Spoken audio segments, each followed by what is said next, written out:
Para nossa tristeza, não são poucos aqueles que de forma descarada e desavergonhada publicam nas redes sociais aquilo que chamam de liberdade sexual.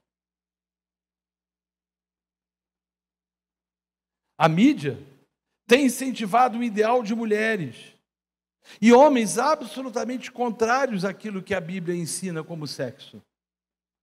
E quando se contrapõe a isso, se é xingado de conservador, fundamentalista, de retrógrado, de alguém ultrapassado, de que a Bíblia ela precisa ser reinterpretada, de que ela precisa ser reescrita, de que esses conceitos estão defendidos efetivamente em Paulo, e Paulo era alguém que não podia ser levado tão a sério, tem que ser levado somente os escritos de Jesus, relativizando as Escrituras, considerando parte delas como fundamental e essencial e outras não.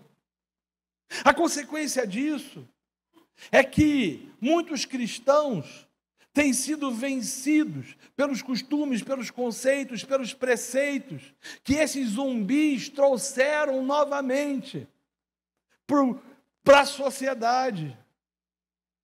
Em algumas denominações evangélicas e na cabeça de alguns crentes, talvez por influência do catolicismo romano, a relação sexual sem intenção de concepção é pecaminosa, a gente sabe disso. Chegam até mesmo a proibir o ato sexual desconjugado a controle familiar, a gente sabe disso.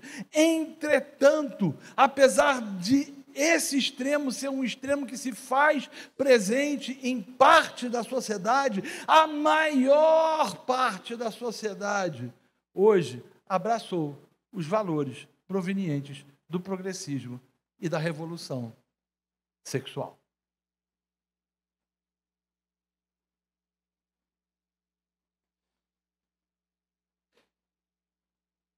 Agora, qual é a visão bíblica então? Qual a visão bíblica sobre sexo? Primeiro foi aquilo que eu falei no início da mensagem. O sexo foi criado por Deus. Foi ideia de Deus criar pessoas como machos e fêmeas e uni-las através do sexo. E a Bíblia nos mostra que tanto homens quanto mulheres foram criados com desejo sexual.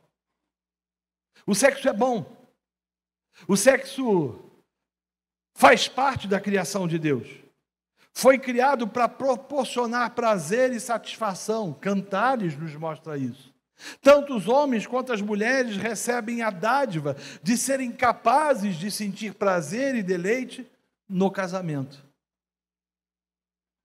O que enriquece e aprofunda o relacionamento de amor entre o casal. Deus projetou a relação sexual exclusivamente para um homem e para uma mulher. É interessante olharmos para o texto das Escrituras, em Gênesis, que diz que deixa o homem pai e mãe e une-se à sua mulher, e os dois se tornam uma só carne. Há alguns conceitos ali. Deixa o homem pai e mãe e une-se à sua mulher.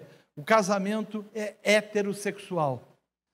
Se une à sua mulher, é uma reunião, é uma relação monossomática.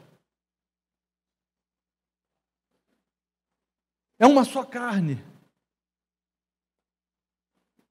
Deus projetou a relação sexual exclusivamente para um homem e uma mulher dentro do matrimônio.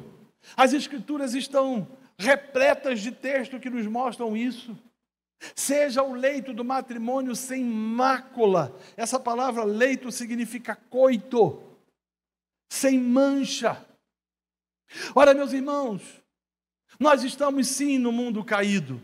Deus criou o sexo como bênção para o casal, é um momento de intimidade, de prazer, de satisfação. Em virtude da queda, o homem praticou todo tipo de iniquidade, de transgressão e ainda o faz. Mas quando Cristo veio, o Evangelho foi pregado, o Evangelho transformou o coração dos pecadores. Deixe-me lembrá-lo de uma situação em Genebra. Quando a reforma começa a frutificar em Genebra, a fama daquela cidade era terrível. As pessoas jogavam os os seus excrementos pela janela, o comerciante tinha que ficar de olho no padre e na missa, como diz o ditado popular, para não ser roubado. E tinha um ditado na época que dizia que o homem só podia ter direito a uma amante.